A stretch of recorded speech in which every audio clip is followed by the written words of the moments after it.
महाभारत का युद्ध सिर्फ दो सेनाओं के बीच हुआ एक साधारण युद्ध नहीं था।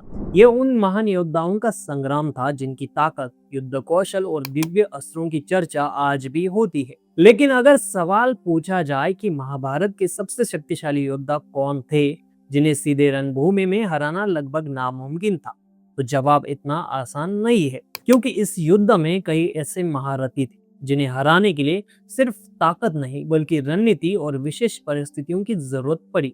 मैं विक्रम, आप देख रहे हैं नमस्कार भाऊ। महाभारत को भारत के सबसे महान महाकाव्यों में गिना जाता है। इसमें सिर्फ युद्ध ही नहीं बल्कि राजनीति, धर्म, कर्तव्य, रणनीति और जीवन के कई गहरे संदेश छिपे हुए हैं। कुरुक्षेत्र के युद्ध में ऐसे ऐसे महारथी शामिल थे जिनके पास दिव्य अस्त्र थे और जिनकी युद्ध क्षमता सामान्य योद्धाओं से कई आगे थी।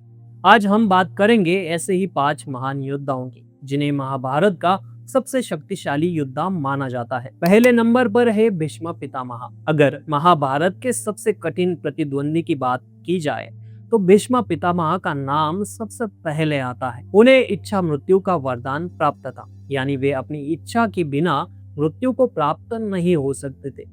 यही कारण था कि पांडवों के लिए उन्हें हराना लगभग असंभव साबित हो रहा था। कहा जाता है कि भीष्म ने अपने जीवन में भगवान परशुराम जैसे महान योद्धाओं का भी सामना किया था।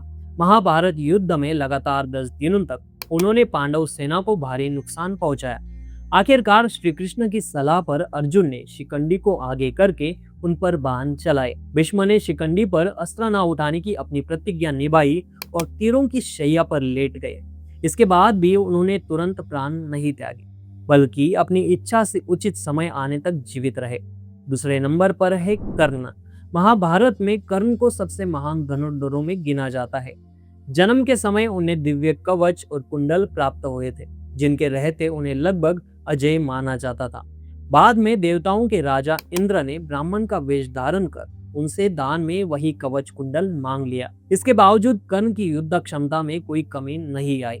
उन्होंने युद्ध के दौरान भीम, युधिष्ठिर, नकुल और सहदेव को पराजित किया, लेकिन उन्होंने उन्हें नहीं मारा क्योंकि उन्होंने अपनी माता कुंती से वचन दिया था कि वे अर्जुन के अलावा किसी भी पांडव का वध नहीं करेंगे। कर्ण का अंत भी सामान्य युद्ध में नहीं हुआ। जब उनके रथ का पहिया जमीन में धंस गया और वे उसे निकाल रहे थे, उसी समय श्री कृष्ण के कहने पर अर्जुन ने उन पर बाण चलाया। यही वजह है कि कर्ण का वध आज भी महाभारत के सबसे चर्चित प्रसंगों में गिना जाता है। तीसरे नंबर पर है द्रोणाचार्य। द्रोणाचार्य सिर्फ एक महान गुरु ही नहीं बल्कि अपने समय के सबसे बड़े योद्धाओं में भी गिने जाते थे। उन्हें ब्रह्मास्त्र सहित कई दिव्य अस्त्रों का ज्ञान था। जब तक उनके हाथ में शस्त्र रहते उन्हें युद्ध में रोक पाना लगभग असंभव माना जाता था। महाभारत के अनुसार उन्हें हराने के लिए भी सीधी लड़ाई नहीं बल्कि एक विशेष रणनीति अपनाई गई।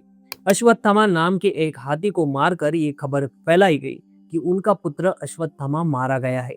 जब युधिष्ठिर ने भी ये बात कही तो द्रोणाचार्य ने शोक में अपने शस्त्र त्याग दिए। उसी समय धृष्टद्युम्न ने उनका वध कर दिया। चौथे नंबर पर है दुर्योधन। अक्सर लोग दुर्योधन को सिर्फ महाभारत का खलनायक मानते हैं, लेकिन युद्ध कौशल के मामले में वे भी किसी से कम नहीं थे। खासकर गदा युद्ध, उनका मुकाबला करना बेहद कठिन माना जाता था। उन्होंने इसकी शिक्षा स्वयं बलराम से प्राप्त की थी। महाभारत की कथाओं में उल्लेख मिलता है कि दुर्योधन ने 1000 हाथियों के बराबर बल था। युद्ध के अंतिम दिन जब उनका सामना भीम से हुआ तब लंबे समय तक दोनों के बीच जबरदस्त गदा युद्ध चला, लेकिन दुर्योधन को हराना भी आसान नहीं था। श्री कृष्ण ने भीम को संकेत दिया कि वे दुर्योधन की जांघ पर प्रहार करें, क्योंकि वही उनके शरीर का सबसे कमजोर हिस्सा था। सामान्य परिस्थितियों में ये युद्ध के नियमों के खिलाफ था, लेकिन इसी वार ने दुर्योधन का अंत हुआ। और 5वें नंबर पर है भगवान श्री कृष्ण। अगर केवल शक्ति की बात करें तो महाभारत का सबसे प्रभावशाली व्यक्तित्व निस्संदेह भगवान श्री कृष्ण थे। हालांकि उन्होंने युद्ध में हथियार न उठाने का वचन दिया था, लेकिन पूरी युद्ध की दिशा उनकी रणनीति ने तय। श्री कृष्ण स्वयं भगवान विष्णु के अवतार माने जाते हैं। उनके पास सुदर्शन चक्र जैसा दिव्य अस्त्र था। महाभारत की मान्यताओं के अनुसार अगर वे स्वयं युद्ध में हथियार उठा लेते तो परिणाम कुछ ही समय में बदल सकता था, लेकिन उन्होंने ऐसा नहीं किया। उन्होंने अर्जुन के सारथी बनकर उन्हें भगवत गीता का उपदेश दिया कर्तव्य का महत्व समझाया और समय समय पर ऐसी रणनीतियां बनाई जिन्होंने पांडवों की जीत सुनिश्चित। इसीलिए कई विद्वान मानते हैं कि महाभारत की सबसे बड़ी शक्ति किसी अस्त्र में नहीं बल्कि श्री कृष्ण की बुद्धि, नीति और दूरदर्शिता में थी। हालांकि यहाँ एक बात समझना बेहद जरूरी है कि महाभारत के अलग अलग संस्कारों, पुराणों और परंपराओं में कई योद्धाओं की शक्ति और घटनाओं का वर्णन थोड़ा अलग मिलता है। कुछ विद्वान अर्जुन, भीम, अश्वत्थामा, घटोत्कच को भी सबसे शक्तिशाली योद्धाओं में गिनते हैं। इसलिए यह सूची मुख्य रूप से महाभारत की लोकप्रिय कथाओं और पारंपरिक मान्यताओं पर आधारित है। लेकिन इतना तय है कि अगर इन 5 योद्धाओं में से किसी एक को भी युद्ध के मैदान से हटाना होता तो सिर्फ ताकत काफी नहीं होती थी। उसके लिए असाधारण रणनीति, सही समय और कई बार कठिन निर्णय लेने पड़ते थे। शायद यही वजह है कि महाभारत आज भी केवल एक युद्ध की कहानी नहीं बल्कि बुद्धि, नीति और धर्म का सबसे बड़ा ग्रंथ माना जाता है। आपके हिसाब से महाभारत का सबसे शक्तिशाली योद्धा कौन था? भीष्म, कर्ण, द्रोणाचार्य, दुर्योधन या फिर भगवान श्री कृष्ण? कमेंट करके अपनी राय जरूर बताइए। वीडियो पसंद आई तो लाइक करें, शेयर करें और चैनल को सब्सक्राइब करना मत भूलिए। मिलते हैं अगले वीडियो में। नमस्कार।